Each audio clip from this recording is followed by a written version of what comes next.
Kesalahan besar dalam masalah akidah menggunakan kias dalam akidah, terutama yang berhubungan dengan sifat Allah. Ada orang berkata begini, Pak, kalau Allah berada di atas aras, berarti aras lebih gede dong dari Allah. Kalau Allah berada di langit, berarti langit lebih gede dong dari Allah. Percuma kita ucapkan Allahu Akbar. Kenapa dia berucap seperti itu? Karena dia kiaskan dengan makhluk. Kalau antum bersemayam di atas kasur, kasurnya lebih gede dari antum. Kalau antum berada di rumah, rumahnya lebih gede dari antum. Dia kiaskan Allah dengan makhluk. Padahal Allah tidak bisa dikiaskan dengan ketika Allah kita katakan Allah bersemayam di atas aras, tidak mengharuskan Allah nempel di aras. Allah butuh aras, tidak. Demikian pula perkataan mereka, kalau Allah berada di atas aras, berarti Allah butuh tempat. Saya katakan ucapan ini akibat mereka mengkiaskan dengan makhluk. Yang namanya antum kalau berada di suatu tempat, lapis ya, pertama antum butuh pada tempat tersebut. Yang kedua antum dilingkupi oleh tempat tersebut. Kalau antum di atas kasur, tarik kasurnya jatuh. Ya. Mereka mengatakan kalau Allah bersemayam di atas aras, berarti Allah butuh tempat dong. Kalau Allah butuh tempat, makhluk dong, bukan Allah namanya. Kenapa mereka ucapkan begitu, Pak? Karena mereka mengkiaskan Allah dengan makhluk. Tapi kalau mereka katakan Allah tidak sama dengan makhluknya, Allah bersemayam di atas aras tanpa butuh tempat. Allah Subhanahu wa taala berfirman, "Laisa kamitsli syai' wa huwas samiul basir."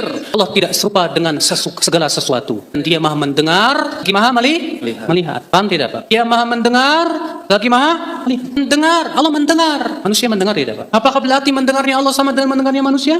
Allah Maha melihat, manusia melihat. Apakah berarti melihatnya Allah sama dengan melihatnya manusia? Demikian pula semayamnya Allah di atas aras tidak sama dengan makhluknya. Tapi kemudian mereka maksakan. Kamu yang mengatakan Allah di atas aras itu kafir, itu berarti Allah butuh tempat, berarti begini dan begitu. La haula wala quwata illa billah. Pemberian konsekuensi yang kita tidak pernah meyakini seperti itu. Karena keyakinan kita, Pak, Allah tidak bisa dikiaskan dengan makhluknya dan tidak boleh dikiaskan. Masalah akidah tidak boleh dikiaskan. Hanya perkataan orang yang mengatakan kalau Allah berada di atas aras, berarti aras lebih gede dong daripada Allah. Ya.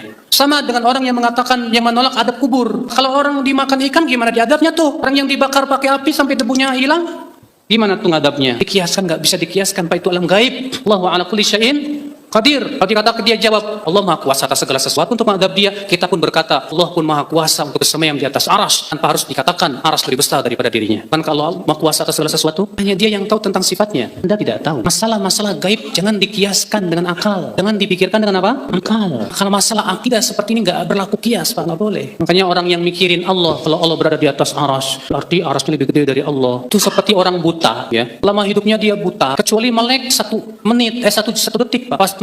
Pas melek itu ngelihat kepala kebo, buta lagi. Sehingga dalam hidupnya dia tidak tahu kecuali kepala kebo. Ketika disebutin kepala gajah, yang teringat kepala siapa? Kebo. Kenapa? Maka dari itu kalau dikatakan Allah punya tangan, antum pikir-pikir tangan Allah kayak gimana? Yang terpikir tangan siapa? Tangan situ. Karena kita tidak pernah melihat tangan kecuali kita lihat. Di sinilah ya akal Islam tidak bisa dikiaskan. Orang yang sesat dalam masalah akidah itu akibat mengkiaskan Allah dengan makhluknya. Sesat jalan dia.